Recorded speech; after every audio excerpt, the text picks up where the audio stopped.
Welcome, everybody. Welcome back to another episode of the Bucket Bros. We are on episode 2 of season 2. We are so excited to be joining y'all again. I am your host slash co-host, Bobby Marcico, and I have here next to me a Mr. Ronnie the Round Dog West. Welcome, sir. Hello, hello.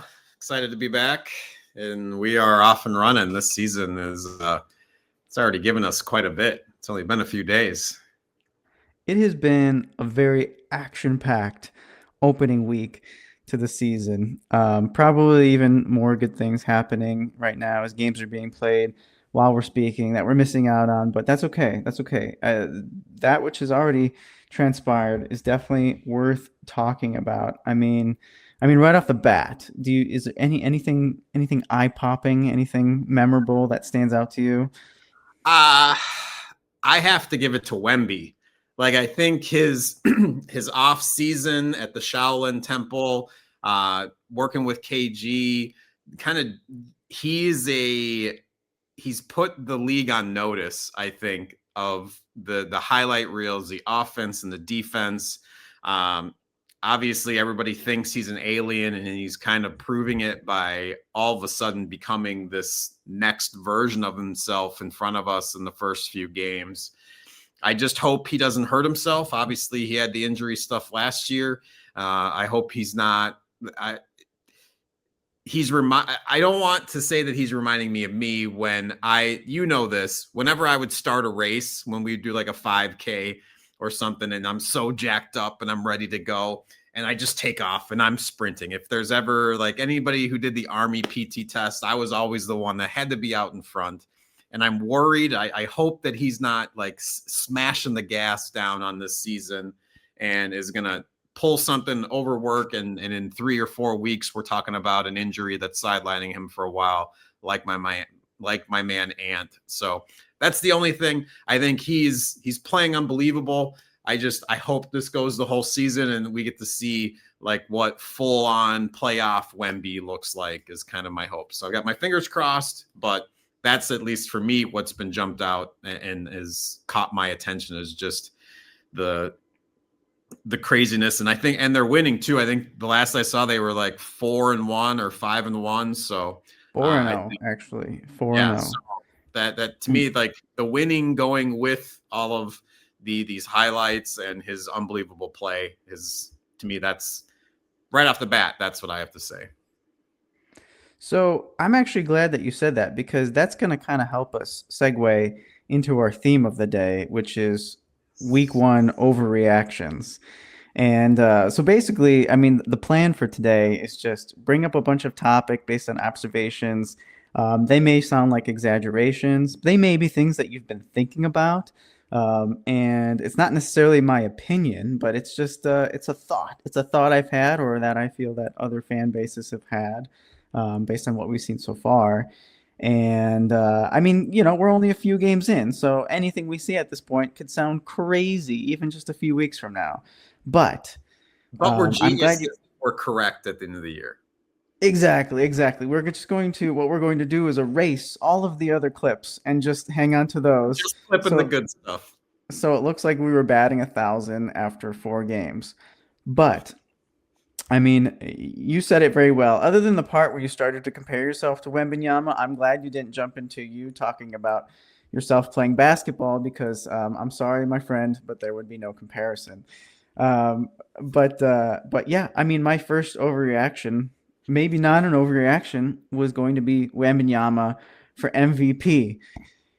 This this guy who is just going to keep growing apparently. Both in height and as a basketball player.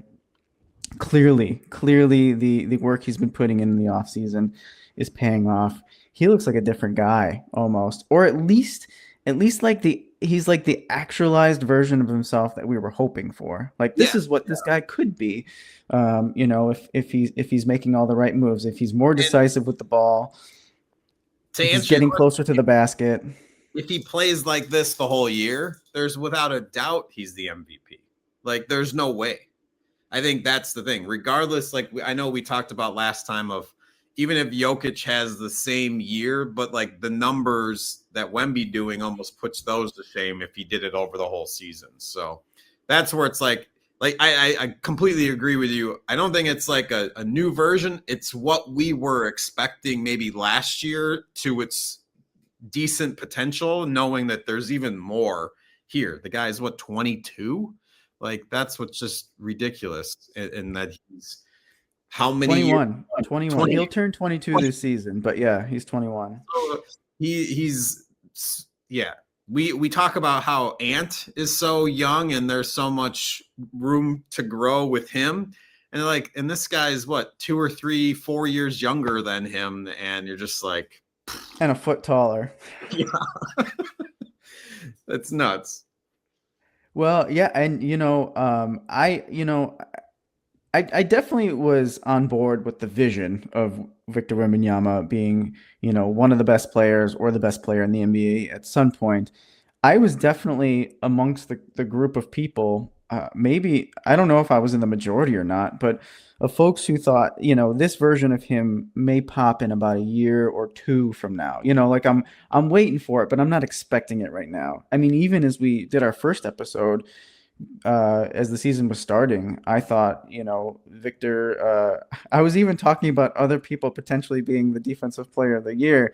And because in my head, this version of Victor and this version of the Spurs to me is one that could continue to just be in that growth phase, that developmental phase. And it seems like he's blasting off at this point. And it's absolutely absurd what we're seeing. I mean, in the first game alone, he shut down in the season opener, shut down Anthony Davis, made him look like the young guy. It was nuts.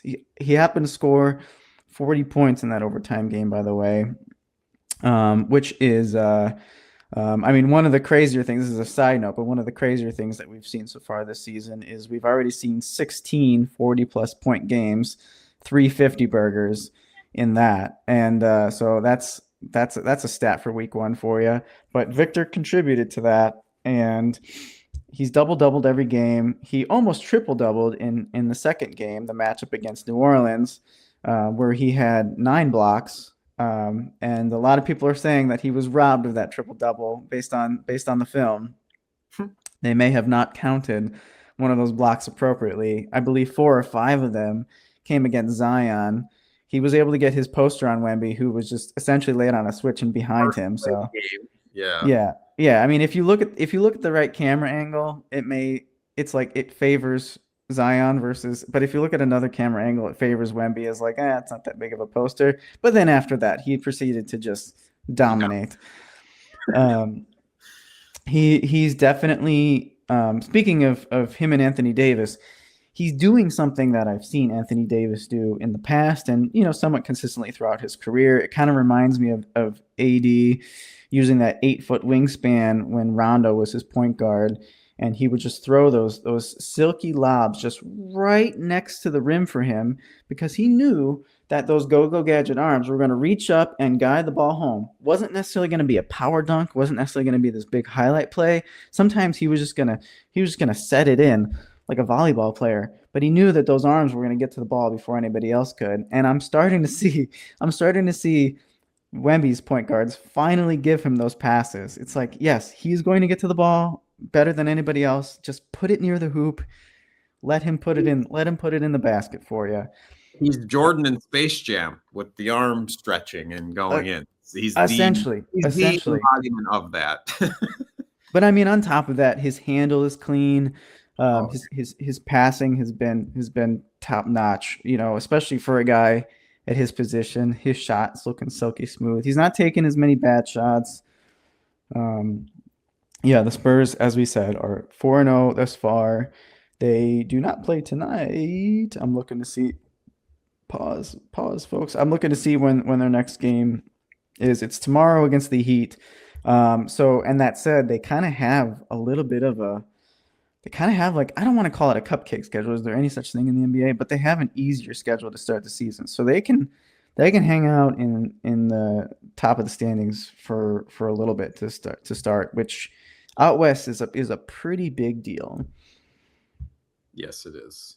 So if he keeps looking this way and the Spurs keep being awesome, it's going to take a hell of a contender for somebody to knock him off the top of the pedestal here. Yeah, as long as injuries don't get him, if Castle stays healthy, they've got such a solid young core there. And yeah, they're going to be a fun team to watch, not a fun one to go up against. Hmm. Uh, as a fan, it's going to be. I think I haven't rooted against him yet. I feel like every game that I watch, I'm rooting for him. Maybe against the USA France game was the last time I rooted against Wemby.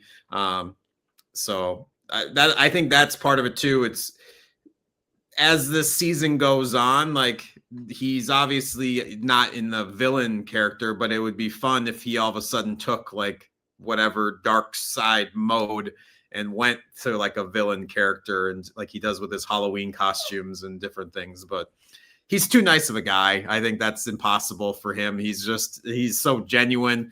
So and since I've met him so many times and I know him, but obviously the media persona of him and how he plays, I think that's something I heard somebody say you can get to know a lot about somebody in the way that they play basketball. And same thing goes watching them. You can see, like I said, the way he plays. It's not like brute force. It's finesse. It's creativity. And to Although me, he's learning that he can put a little brute force in there yeah, and overpower guys he'll get. just by being. I know he's thin. I know he's Yeah. still very thin, but he's a lot stronger now, and he's realizing it. You mentioned his character, and one thing that I forgot whose show it was on, but Blake Griffin was talking about Wemby recently, and he made a really good point. I feel like about how he realizes that he could be the best player in the NBA, and he takes this role very seriously, and the work ethic is really paying off. I mean, the guy could coast on his fame at this point for the rest of his career, and just being, and I mean, he could poke, he could coast on the level that he's achieved thus far, even, but it looks like the sky's the limit for him, in part because he's setting the bar really, really high for himself, and he takes it so seriously. So kudos to that guy. He looks awesome. Can't wait to see 78 more games Yeah. featuring the gentle giant out of San Plus, Antonio. I would say I would hope plus. I hope the Spurs make the playoffs so that we get to give him a taste, give him a first round loss, make him angry, make him hungry even more, and come back next year with an even bigger chip. I think would be a nice, like I said, the next phase of him would be fun to see.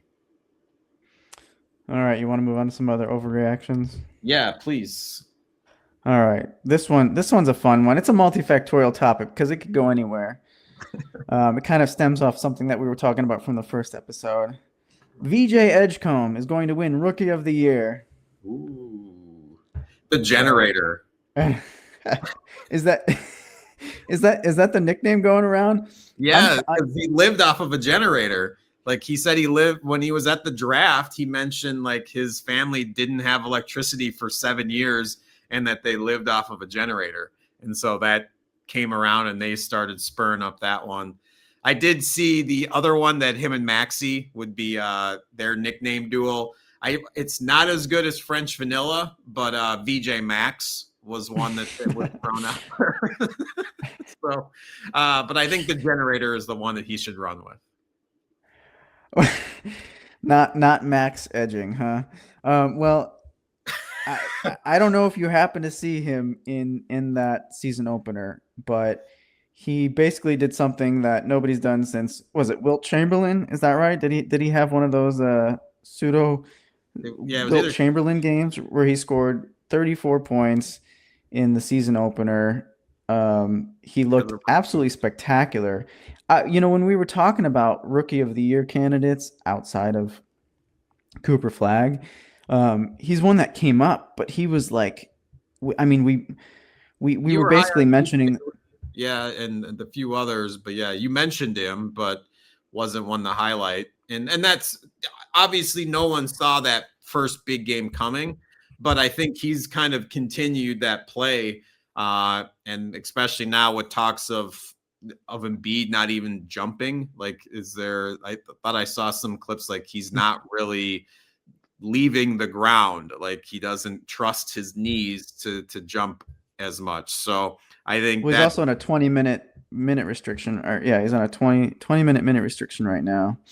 so obviously he's not going to carry that team. So the Sixers are to me it's in a transition phase because whether Paul George comes in and wants to try to take over the team, it feels like why wouldn't you just lean into the young players and try to build from there and hopefully the vets can come back and support what you got. But yeah, if he continues to keep playing, yeah, why Flag's been fine, but I think VJ has definitely put himself as the top rookie to this point. It, so Yeah, I mean, even with Embiid's health, it hasn't stopped the Sixers from also a 4-0 start, which has been absolutely spectacular. Some of them they've had to squeak out. Definitely a better start this season than last season by a lot. What infinitely better. they were But like even 21, weren't they, to start the year? It was it something was real. bad. It was very bad. It was so depressing. But even with the 34-point performance, if that ends up being an outlier, VJ has still. I mean, he's averaging 22, 5, and 5 on 50% field goal percentage. I mean, his splits are 50, 40, 75. It's awesome. He's looking really comfortable with the ball, which is nuts for a 20-year-old, a guy who just turned 20 over the summer. His turnovers are low. He's got a 3-to-1 assist to turnover ratio. He's very active on defense. He's a good sized guard.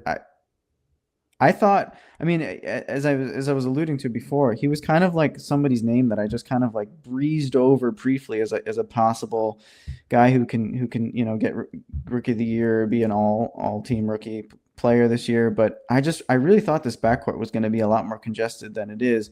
Um, I mean, I actually had forgotten that McCain injured himself just before the season started, and so yeah, I thought he would just as the quote veteran in comparison would sort of get the role over him. I also thought that Quentin Grimes maybe would be in the starting role as opposed to Edgecombe, but certainly we're not seeing much from Eric Gordon or Kyle Lowry either. So, I mean, amongst the lot, it seems like they're running with him at least for a while now. And When you know you what? I say keep the guy out there because he looks great. He's a comfortable decision maker. He's patient. A lot of things that you don't see out of rookies. So loving yeah, it. Been loving it so far. But but he's not the only one who's vying for a rookie of the year thus far. I mean, I'm certainly not on Cooper Flag yet. I think he looks great to start for a guy who's what has yet to turn 19. I think he looks fabulous in an NBA arena. Um, he's he averaging just under 17, so I think he's representing himself. He's got some highlight dunks. He for the hype, he's living almost up to it, I think, to start. Like there's if he's not putting up 30, and I don't think anybody was expecting him to do that. I think he was going to obviously fit into the Mavs offense and be a scorer. So I think that he's fitting into his role like the way that he's supposed to. But yeah, as far as so before we move off of Flag, I just want to say that he may have the best, maybe second best to Jimmy Butler spin move in the NBA right now. His ability to get downhill has basically been as good as his spin move on any given night. He is getting tape past that I dudes. looked through, man, I haven't looked at his spin move enough, I guess, or Jimmy's. Well, I mean, Jimmy kind of is he's like a triple threat off the pivot foot kind of player, and so with that he's got a pretty solid spin move. But Cooper Flag, when he's getting downhill, man, Watch those spin moves. They're so slick. They're so Oh yeah, smooth. he does he that I think that's part of it is that he's a smooth player, and that's what makes him fit. Like he looks like he's been in the league for so long for like you said, somebody who's under 19. So Yeah. yeah. Yeah. And like overall, I'm not like upset with his decision making thus far. He's protecting the ball well. He's got a crisp handle. He's not making like too many bad turnovers. On defense, I think he's not closing out on guys as well as he needs to. I think he's starting to learn that you give guys in the NBA any amount of room and they're probably going to score on you. And so a lot of it, you're seeing with him as the closest defender, you're seeing a lot of 3-pointers, and sometimes guys are cutting on him just because he's giving them just his reaction time is just a half a beat slow. But I think all that's going to catch up. So as high as I am on some of these other guys, I definitely think that Cooper Flag hasn't even made his full statement yet. But you were asking other players. I mean, going back, I would say Yeah. going back, BJ and Flag, what other rookies are making an impact? yeah. Well, I mean, going back to the Spurs, another guy who similar to VJ, who I thought was just going to be, just kind of an oversight based on the already dense backcourt was Dylan Harper for the Spurs, who I believe he may be the assist leader for that team currently, in a bench role, and he's been putting up good numbers. I mean, maybe he just realizes the game plan is pass the ball to Wemby, and then he'll make everybody else look good. So, but you know what? Yeah, if that's what it takes, let's see other guys who are popping. Uh, I would say I mentioned him in our first episode, Khan Knupel. I really like what I'm seeing with him thus far. I don't think he's at the top of anybody's list just yet, but he's been awesome. Another guy that I mentioned who I think was like eighth or ninth pick to Memphis was Cedric Coward, who has also been looking like a very well-rounded. He's an older guy, but in terms of rookies, but he's been looking like a very, very well-rounded player right off the bat for Memphis. So another guy to keep an eye on. The nerds really liked Cedric Coward. So and I'm one of them, I guess. But yeah, he looks like a ready-made NBA player. I would say Ace Bailey has not done nearly what I thought he might out the gate. I'm sure we'll see more from him, but thus far his minutes and really anything in the box score has been very limited. Is he this year's Dillingham?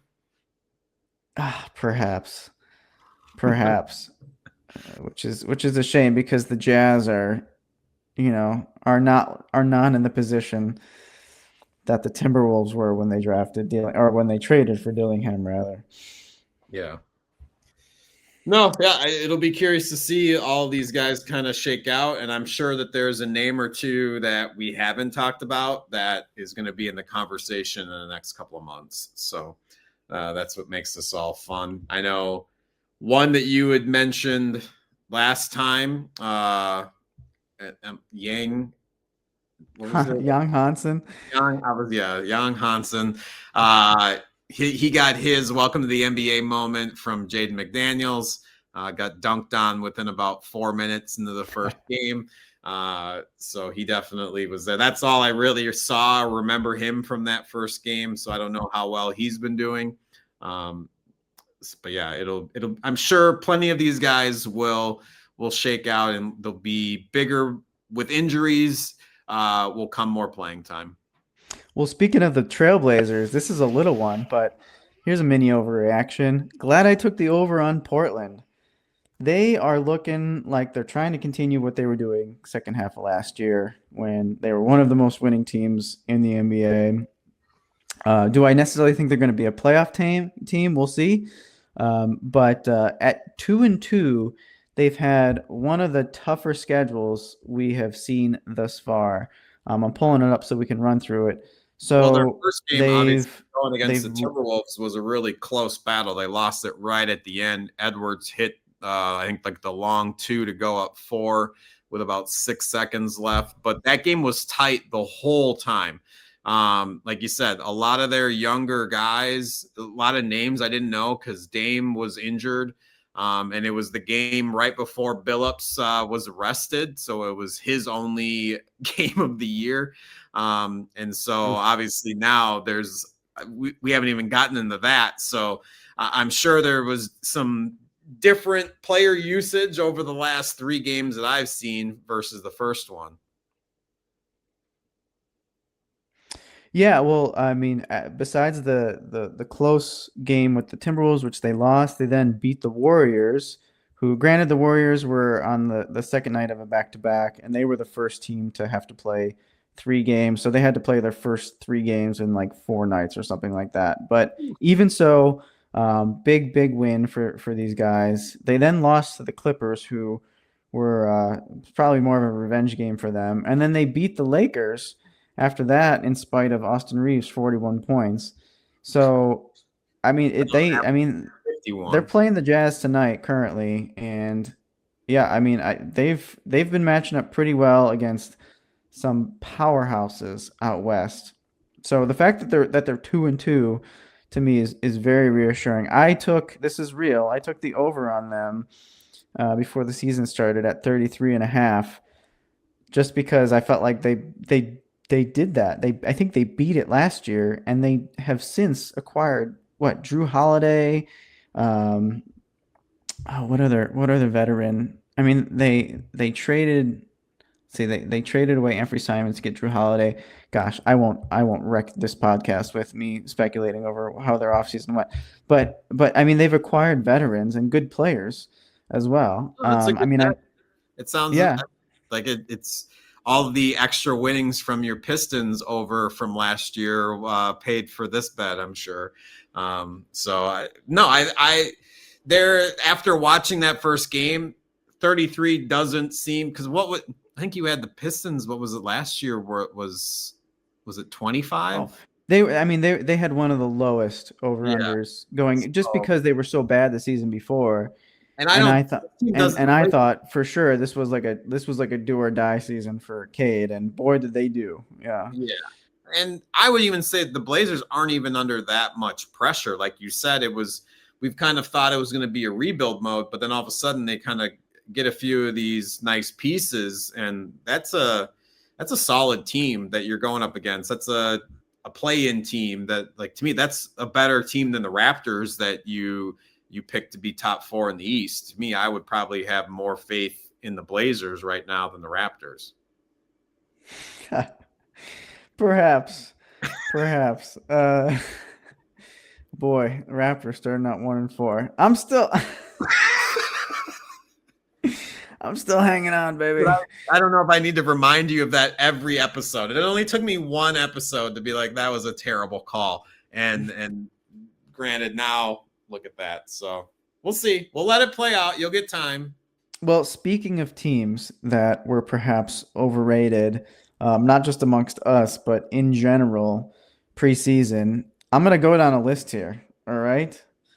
Overreactions, teams that were overrated: the Magic, the Hawks, and the Clippers. Thoughts on those three? Well, hit me with each one's record for. Let's see. So we got the Hawks at 2-3. Uh, what The was the other Magic one? at 1-3. Are the Hawks 2-3? I got They one are and three. now, Oh, and because the they won Magic tonight. are They now won one and tonight. four because they just lost to the Pistons. And then the So Clippers are 2-2.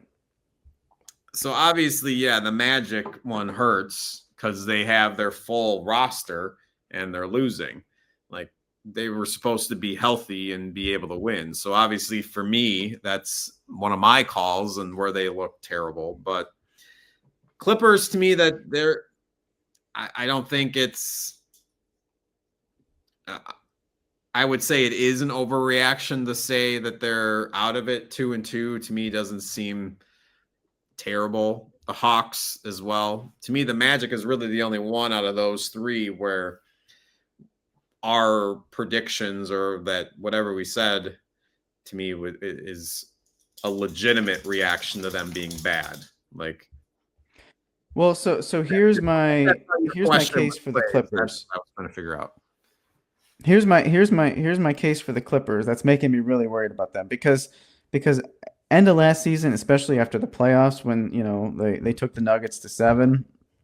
I thought, okay, this team is serious as long as they stay healthy. Ivica Zubats is really popping.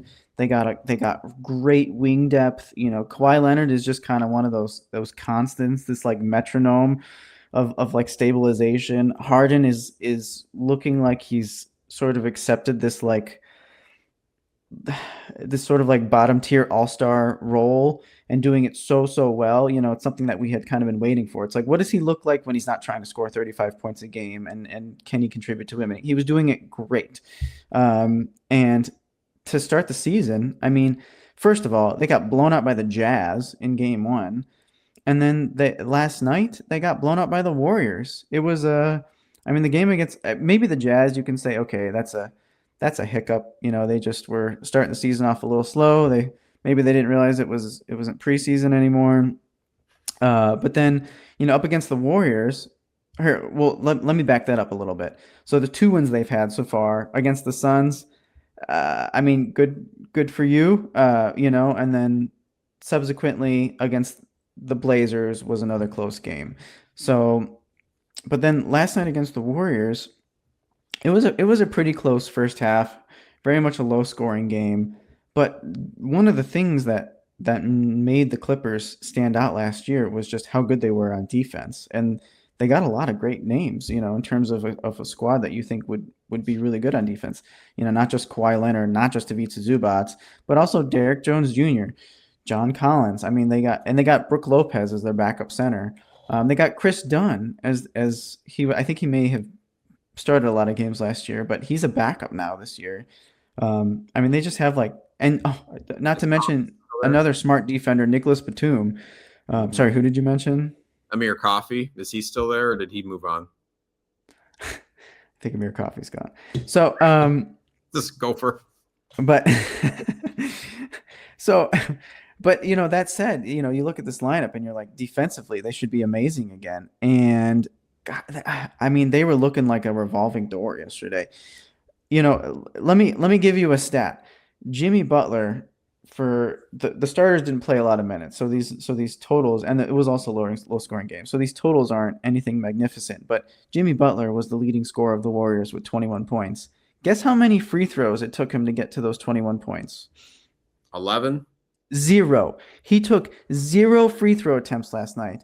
Have you ever seen Jimmy Butler play a game and be the leading scorer for his team and take Not. zero free throw attempts? It's because nobody was even making enough contact with him for him to have to draw a foul, which is why he went 9 of 12 from the floor. It was like, I mean, it was as if they were playing a lesser team. I took the over. This is real. I took the over on the Clippers at 47 and a half. I'm not feeling good about that right now. I'm feeling very, very bad about that right now. In fact, I mean, they're looking okay. Granted, this is very early. This is why we're calling it overreactions. But yeah, not a fan. Not a fan of what I'm seeing thus far. 46 and a half? 47 and a half, Okay. which is, again, they were what, a 48, 49 win team last year. And they look like they really came into their own down the stretch in the playoffs. And I thought, well, all right, as long as they're healthy, they added more depth over the offseason. I really like their offseason. As long as they're healthy, like this is a team that can really give folks a lot of trouble. They can be one of those top tier or second tier teams in the West. So I felt confident. But Well, yeah, let's stay right here. Maybe we'll have a sponsor or a segment here sponsored by ESPN Bet. Run off what other ones, legitimate bets, did you make for the season? We are not an NBA affiliate. You're allowed to make, and as long as North Carolina is a legal yeah, game. no, that's fine. No, that's fine because we did an over unders. We didn't do one this year, but we did an over unders last year. I thought, all right, I'm gonna put my money where my mouth is, so that when I talk about this stuff I throughout like the it. year, and granted, if I'm just adding up the amount of teams I've bet on, the total amount of money that was placed in betting form was probably like $25 altogether. This is So, perfect. Yeah. so the amount of money was very, very small.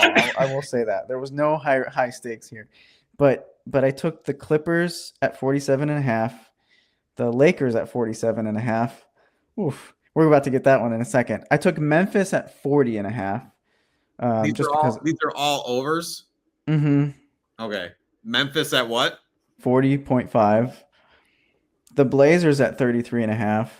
Oh, The 33. the Warriors at 46.5. And that was the end of the West teams. I was too afraid to bet on anybody else out West. I should have taken the over on the Spurs. Dang. Yeah, you should. And then out East, oof, here we go. I took the over on the Cavs at 55.5.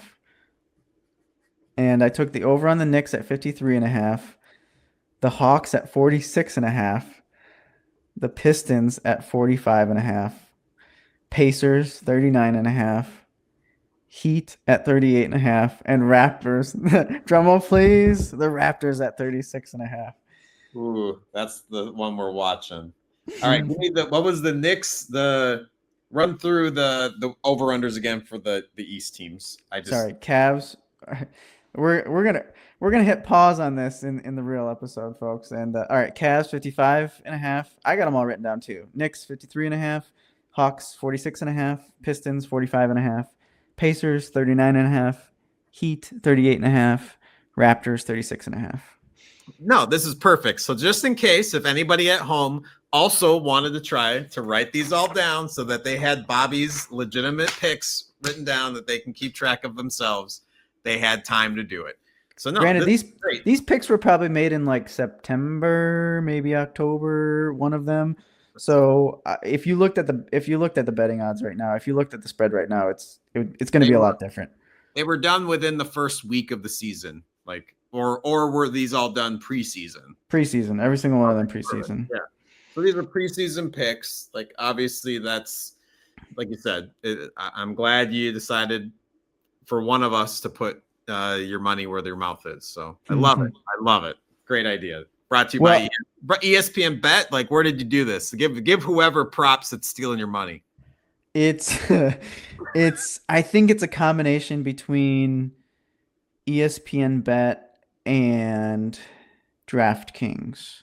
I think those were the only two that I went on. I could be wrong on that, but I believe. And it's obviously it's if one was like one game less than the other one, then I'm taking that one. So that was how I determined it. But It's a little behind the scenes for everybody in case they're doing their own. I'm sure there's plenty of people that are betting on basketball that might be listening to this podcast, or maybe there'll be more now. So great.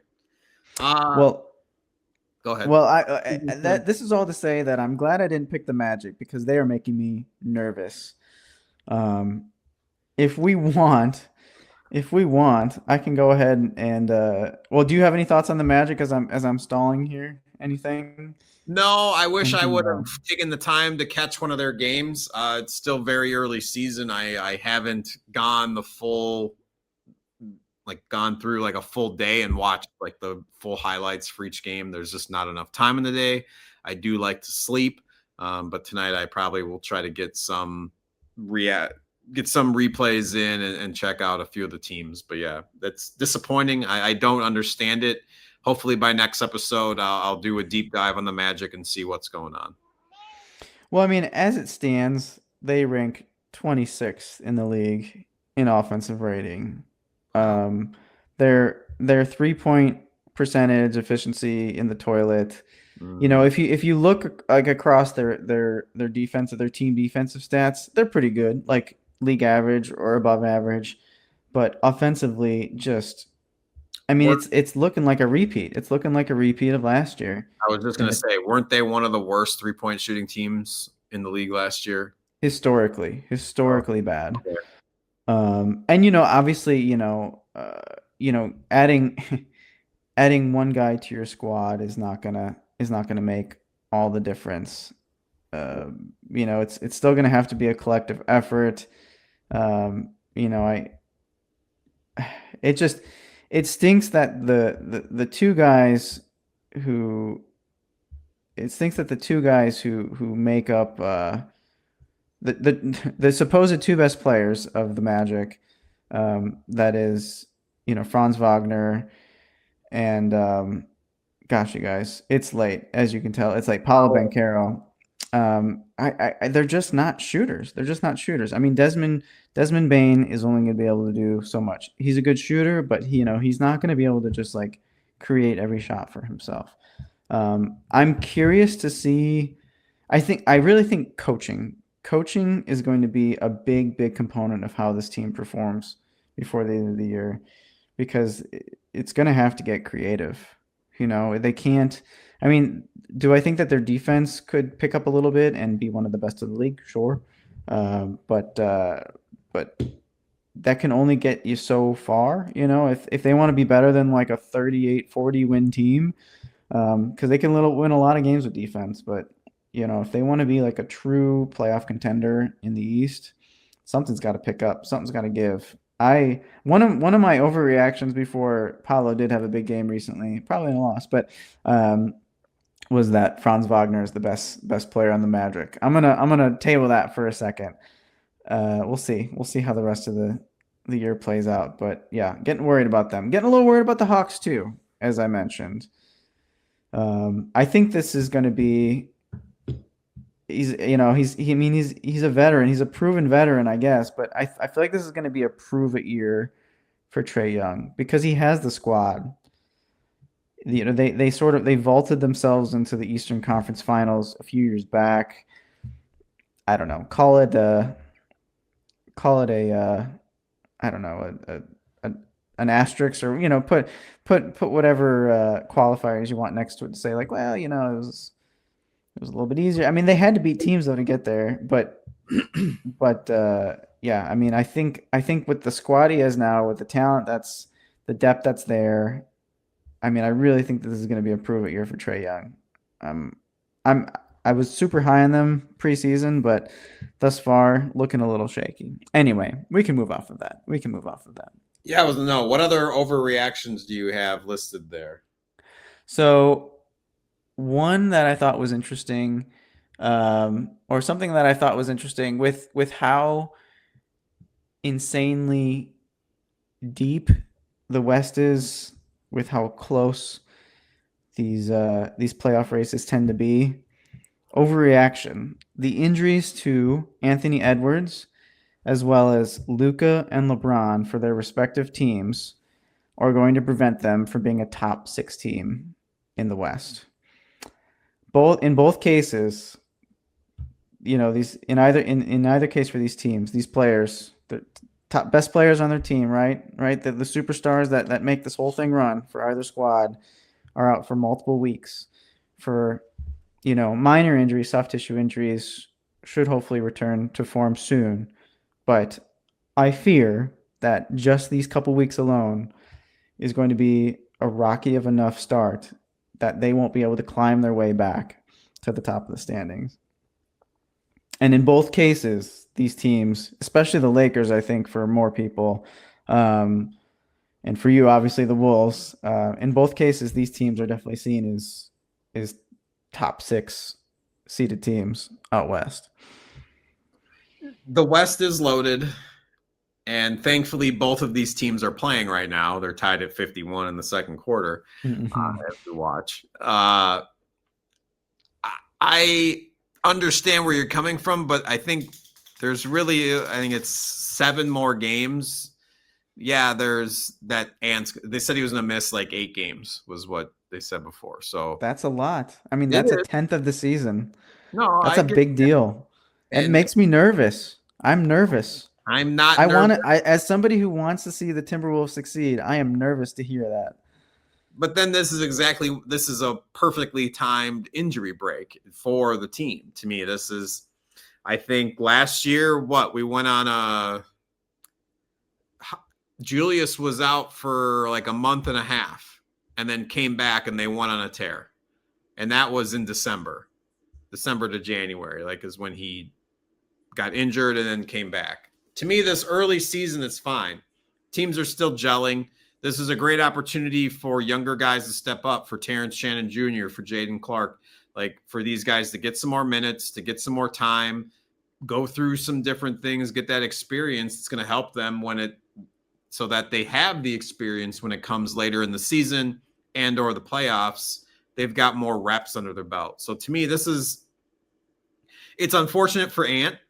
Even if the team goes 2-6, and we end up so we'd be like at 4-8 when he comes out of this. I don't think that's the end of the world. I think it's perfectly fine, though. They can go on a run. It's not even Christmas. Like, it's not even Halloween. And I'm as a Wolves fan, not worried. To me, it's next man up mentality, especially, and you'd hope it's a hamstring with Ant, that it's kind of just precautionary. They're holding him out longer because obviously you don't want to rush him back and then hurt it more. Like, a hamstring is obviously always one of those injuries that it takes a while to kind of fully get back. And so I think being extra precautious is totally fine. So no, I'm not nervous. To me, this is okay. Let's see what this team's got. And maybe we'll put a few together. And what if we come out of this with a winning record? They're 2-2 right now. So are the Lakers. I think, like you mentioned, the Lakers are going to be a little more because they've got two superstars that are out for a while. And also they don't have the depth. They don't have the depth that I'm not saying that Minnesota is a deep team, relatively, but yeah, the Lakers especially do not have the depth. No, I think Austin Reeves is more of a better third option than whoever the Yeah, Wolves. shout out to Austin Reeves, by the way. We mentioned 16 40-plus point games. 92 Yeah. points in 2 games. Yeah. He put up one of the 50-pointers and one of the 40-pointers. Shout out to Austin Reeves. Way to go. Way to start to the season, making it very exciting. It's a shame that one of those came in a loss, but yeah. If roles were reversed and Minnesota was down Julius and Ant, and we were looking for Rudy to put up a Austin Reeves game, then I'm worried, because it's not going to happen. Or think that Dante DiVincenzo is going to be the next man up as far as who's going to score if our top two guys are down. So yes, the Lakers are in a worse spot because they have two guys in that situation. Where, yes, I am much less concerned. It's my superstar, but I think I still feel that the team is going to be okay and try to work through their sets. There's still plenty of things. I trust Chris Finch, I think, is more so about worrying about Ant. I trust the coach. Well, I will say that with Ant going down, the one bright side of it that I was looking forward to was, at least I'm like, all right, Rob Dillingham, we're going to see him play. We have to see him play now, right? And up against the Nuggets a few nights ago, which, it ended up being a game that they won. Rob Dillingham, he was only on the floor for 12 minutes. And during those 12 minutes, as active as he was, it was a bit shaky. He's coming back from an injury. He broke his face and is wearing a face guard, and so which I'm sure is some adjustment. You're wanting to be more assertive if you don't want to put your nose out in front and to do things. So, but in those 12 minutes, 3 turnovers, 2 fouls, he was being hunted on defense. Every time Jokic was bringing the ball up the court, as soon as he crossed half court, he was pointing and screaming at the guy that Rob Dillingham was on, saying, come up to me right now. That's the guy we're hunting, every single time. And it was a handful for him. He had to foul himself out of situations just to be able to put up with it. And, I think that's why we're seeing limited minutes out of him. I know on this podcast multiple times we have talked about how skilled of a player Dillingham is, how amazing he looks with the ball, how we want to see so much more out of him. And so that's why, in part, I was looking forward to this moment. And he's too small. Like you mentioned last time, his body and his frame doesn't fit defensively in the NBA. He's so good with the ball in his hands, but you got to play on both ends of the court. And even if he's as good of a defender, like you said, you're gonna get picked on in matchup rotations, and it's hard to kind of hide that when you throw a 6'2" thing guy and Jokic or Wemby or whoever is gonna pick and roll off of that. It's game over. Yeah. Well, obviously it's still early. That's why we're calling these overreactions. So hopefully much more to come. Looks like Rob Dillingham has been getting more minutes tonight, and I am hoping that as this plays out, as he gets a little bit more experience, we do see the game start to smooth out a little bit. More overreactions. More overreactions. I told you that was going to be a heater. Um, we have up What's the best one next on the list? The best one on the list. the best one on the list so far. So, going back to the Mavs, so I'm pretty sure Klay Thompson's current contract, the one that was a sign and trade from the Warriors to get him over to the Mavs last year, was just like a flat 3 year, 50 million, give or take, with no options, no player option, no team option. I think it was just a straight 3 year deal. And he's playing out the second year of that contract. I have here on my list, I think Klay Thompson is going to be traded before the final year of this contract. He I mean, I have some theories as to why we're just not quite seeing the Klay Thompson of old. But I mean, he's not an efficient player, and he's certainly not much on defense right now. He is he's never been somebody who's going to create for himself off the dribble, and that hasn't changed. I think that the Mavs, as much as they were gifted with a guy who could potentially be a generational talent, and is already looking like a great player, I still think that with some of the misfortune that they've had with injuries, they still want to make the best out of this season and next season. And Clay is, I mean, he's a starting level player in the NBA, or at least that's the type of role that he's going to be opting for. That's what he's going to be asking for. And I'm not sure exactly what they replace him with. It would certainly have to try to be another shooter, but I think they're going to be looking for a more versatile player. I love Klay Thompson. I have loved watching him set numerous scoring records, and obviously he's going to be a Hall of Fame player. He's one of the best 3-point shooters of all time. I theorize that post injuries, we're going to give him a grace period. They won a championship the year that he came back, that little half season or less than that he came back. Um, but then after that, you expect, okay, now we're going to see Klay Thompson at least resemble somewhat himself, and was just never quite looking the same for the Warriors, which is why they had to make the decision that they did. They couldn't afford everybody, and they had to get rid of somebody. He was the weakest link. Now, as time has gone on, the grace period's over, and I've personally never come back from an ACL and an Achilles. I think that was his one too, which is awful. Um, but I really just don't think he takes his conditioning seriously enough. That is the only thing I can theorize as to why we're just not seeing like a Hall of Fame level player anymore, or at least like a shell of, like, he's just a different guy. He's not Klay Thompson. I don't know who we're watching, but he's not doing much on either end of the floor. And yeah, I don't want to rant too hard on this, but I'm pessimistic on Klay Thompson right now.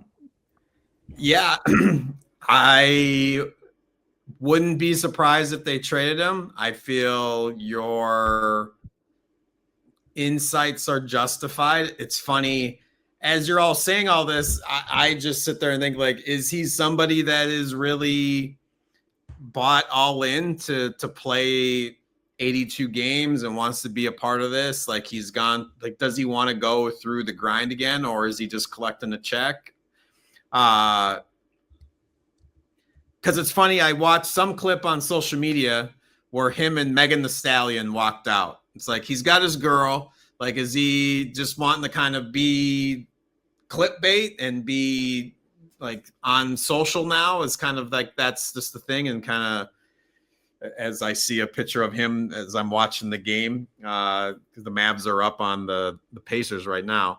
So to me, I don't know. Is he really all in for it? This is, again, an overreaction. I would not be surprised of kind of maybe there's some lack of effort Nico sees the same stuff that he saw in Luka and decided to trade away, like has the same reasoning. Like to me, that would make sense this year. Like someone like pretty much everything that you mentioned, like not completely in shape, doesn't give his conditioning his full go, like can sometimes be a defensive liability. Like that's everything that Luka got traded for last year. So why wouldn't Clay get traded for that this year? So to me, it's totally justified in your thought process as far as that goes. So I could very well see that happening. All right. Overreactions. Here we go. Um, we can just mention some things real fast Yeah, because we fire don't have off. to go. We're getting up on an hour. We don't want to keep these people up uh, during their whole lunch break and beyond. They only got 60 minutes. We got to help them out. All right, the Rockets are going to have a bad offense again. I was very high on them coming into the season. I'm waiting a lot of this on just like one or two games early on to start, but yeah, them losing Fred VanVleet was, I knew it was big. I wasn't willing to call it I wasn't willing to call it like earth shattering for their hopeful outcome, but seeing what other point guard options they have, or the way that they sort of do like a point guard by committee, um, it's not working. It's the ball movement is bad. It's really shaky.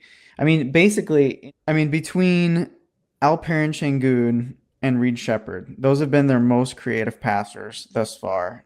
And I love Alperen Şengün. I think he's only been growing as a player year after year. He's looking really solid this year thus far.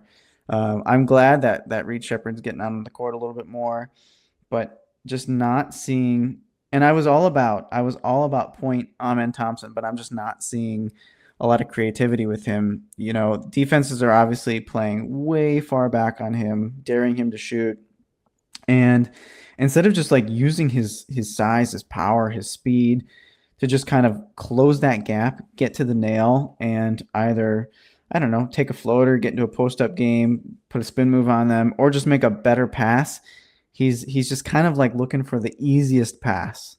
He's always looking for the easiest pass instead of the one for the guy who's open, instead of trying to pass a guy open. And yeah, you'll see like Kevin Durant just like taking some bad late shot clock shots, and it's making him look like a bad shooter almost. So that's what I wanted to say about the Rockets. Any comments on that before we get to another one? No, I think, and uh, no, that's surprising that their offense isn't running. But again, I wrote down that's another team I need to kind of keep an eye on. I only watched that first game, so I am kind of surprised to hear you say that. I think everyone kind of assumes that Durant might have some sort of a role in bringing the ball up, but yeah, he's a wing player. So them just not having the best fit at point does kind of stink, because that team feels like it would be on fire if they had just the right piece in as point guard. So what I wanted to bring up as an overreaction, and it's one, I don't know if you've been saving this, but I just went and peeked. But it's somebody that I didn't get to interview him, but I definitely got to see him live a few times. Are your 4-0 Chicago Bulls and Matas Bazilius? I don't know where my name jar is. But zealous, yeah. Zealous.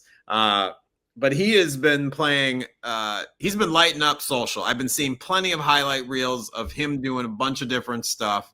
How are you feeling? How do we get to this? We're an hour in and we're just now mentioning the undefeated Bulls, the team that sits behind you. How did we go an hour and we're not talking about them? It's funny. It's funny that you say that, because literally the next bullet point under the Rockets one I just made was with a lot of exclamation points. The Bulls are a playoff team. There Do you I go. really think that they're a playoff team? Well, time will tell. But I am reassured anyway. I'm very optimistic about what we've been seeing so far. I think Giddy has just continued to play his role well. He's a guy who was kind of given the keys to the franchise, at least as the primary playmaker, and he's growing as a player. What some of his deficits, particularly on defense and absence of long range shooting, made him a very poor fit on the Thunder. But he's somebody that the Bulls actually kind of need, somebody his playing style. I mean, obviously, we wish that those things were top notch as well in Chicago, but yeah, I mean, he's just I don't know. Everybody's just kind of been it's sort of been better than the sum of their parts type of outcomes here, and yeah, and the outcome has been great. So I sadly I have not been able to watch much Chicago Bulls, but they've had some really good wins lately. I'm pulling up with some very slow internet. I'm pulling up, but not all of them have been glamorous. They've all been out east, but they've beaten some teams that we thought were actually. I'm sorry, one of them was against Sacramento. That was the most recent win. But the other three are teams that we think are going to be playoff contenders out east: Detroit, Orlando, and Atlanta. And at first I was joking about, thinking in my head I was like, oh boy, Detroit, in the season opener lost to Chicago. Like that's not a good look to start their season. We were super high on them, but it turns out that nobody's beaten them yet. So maybe there's something there. We'll see. Yeah. We shall see. Well, They are only they 3 wins. they are 4 wins closer to their season total of 39 wins. That they tend to No get money every on the Bulls. single year. 39, no money on the Bulls. I didn't. I didn't. Just because, I didn't want to be more emotionally invested in them than I already am, because then they would just disappoint me even more. For that So, $3 bet. yeah. Yeah, yeah. Yeah, I didn't want to be more disappointed by the Bulls than I already am. But so far, things are looking pretty awesome. Fun team to watch. So, gotta get to more tape of them. Yeah. Just in time for them to start losing, probably. All right. Any last ones you got there? Any last notes? Any other thoughts? Can Do you can we want? just get to the finals so that we can see who the Thunder are gonna play? Yeah. I guess my only, and this might be a teaser for next episode that we can kind of dive into possibly, but do you think everything we're watching is fixed? Is this all fake? Is everything? I'm watching Gary Payton Jr. Freak out because the cover gets blown off of their game the other day while he's sitting on the bench and his team is winning, but he looks like he just lost some money. So we've got referee scandals back to Timothy Donaghy. We've got coaches, we've got players, Malik Beasley, Terry Rozier. Obviously, this is a topic that we should be talking about because we're putting time and effort into watching all of this. But is all of this just being manipulated by some wise guy? And we're just all a bunch of saps. So, like, what is your quick reaction to that? And we can, like I said, we can do some more diving, get some more info on the cases that have been out there. But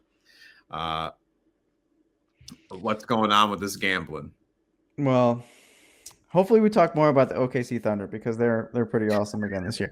But a lot of overtime wins and it's been awesome. But in terms of the whole gambling thing, so if there wasn't a gambling scandal going on, the GP2, not GP Junior, so it's GP2 actually, but the GP2 reaction, that's not unusual.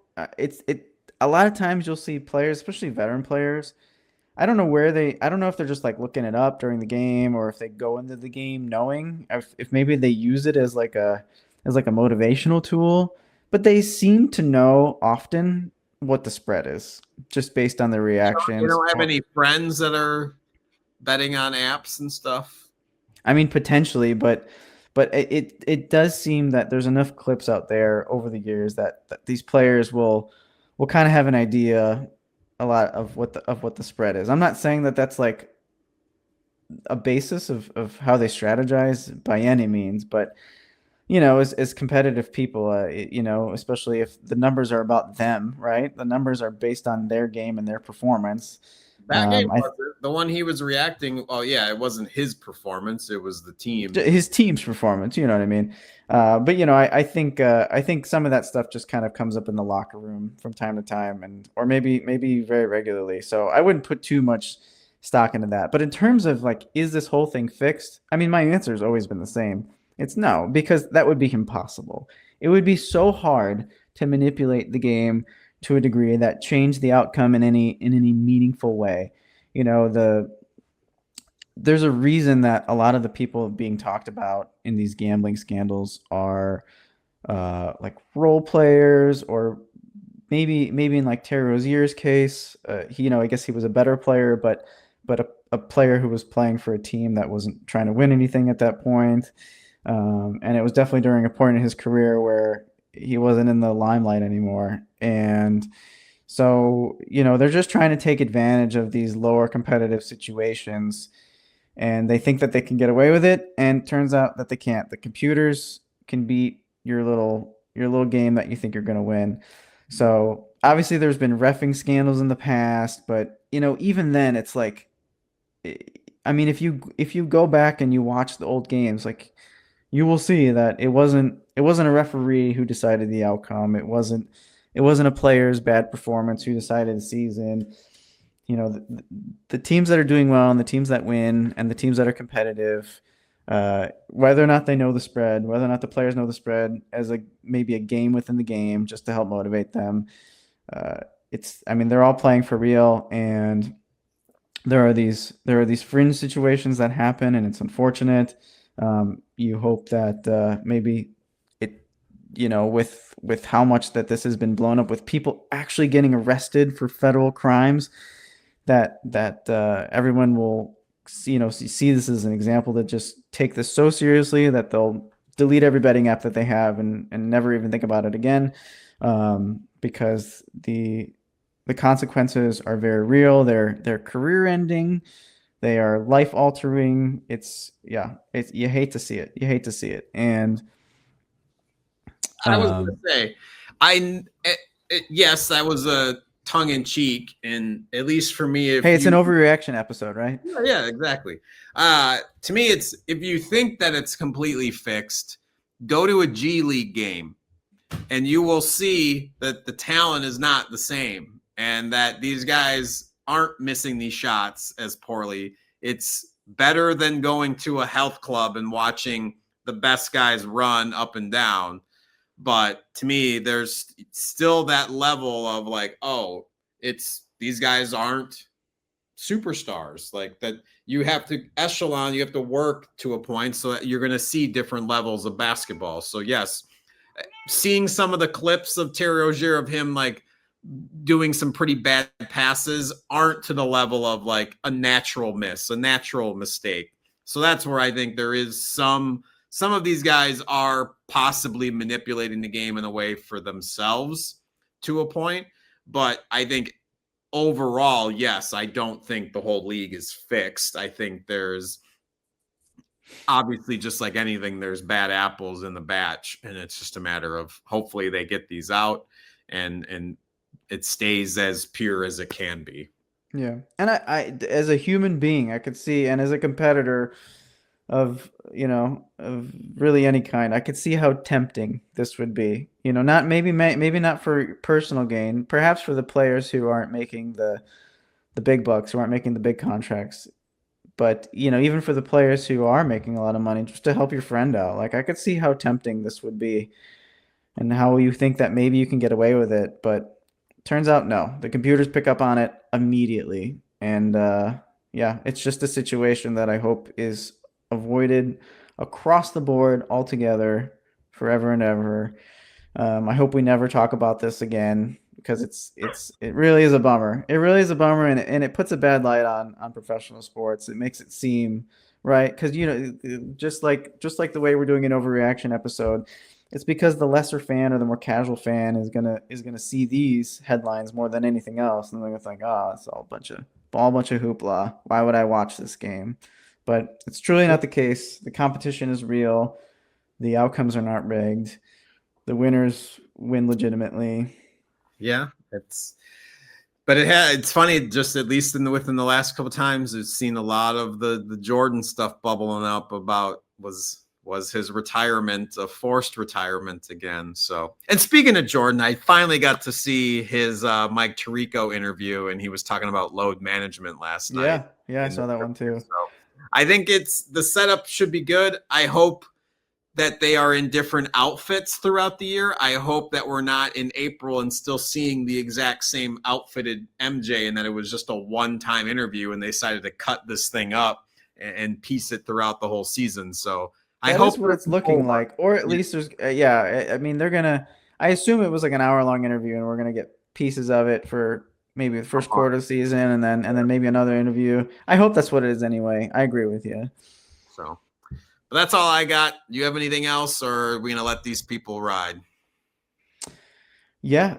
For anybody who's still listening at this point, thank you. Thank you for all the love and support. We appreciate you. You are our biggest fan. Yeah, you. I'm talking to you. Um, any tips for how they may support us? Like and subscribe. Yeah, like and subscribe here on YouTube. We're going to be putting up a bunch of shorts you guys will be seeing here on this YouTube channel, as well as Instagram and maybe some other spots, maybe Twitter.